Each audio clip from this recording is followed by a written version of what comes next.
What's up, pal?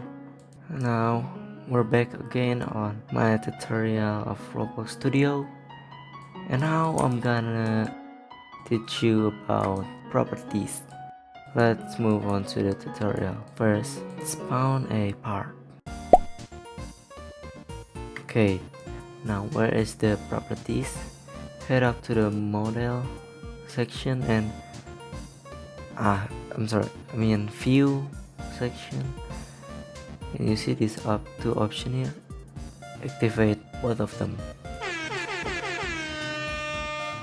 So here the properties, and the explorer is to find about part file, the objects, other kind of file, audio, video, and others. Click the part, you're gonna see the properties inside it. The properties is about the file data, like bright color, you can change it. Really red is cast shadow, it's a shadow. You can activate the shadow or disable it. Here's a section of color too, but this is more advanced. Find the hex code right here, or the RGB code right here. You can change the material of the part, like marble, but let me try nail. It's glowing. Next is transparency, so you can make it a scene or disappear like this, but the part is always at here, you only cannot see it. This is the name of the part, you can change it like my part. Okay, next is can collide.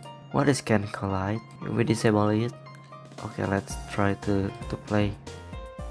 Can we touch it? It's disappear because this part is cannot touch anything, literally anything. So the floor is cannot touch and it falls. Right here is anchored. Anchored is how you make the part stay. Let's check about can collide. Yup, we cannot touch it. Now let's try about lightning. You can change the time of day. Let's change to 0. It's a night time. Enough for today. I hope you understand what I'm saying. Thank you for watching. Don't forget to like, comment, and subscribe. See ya.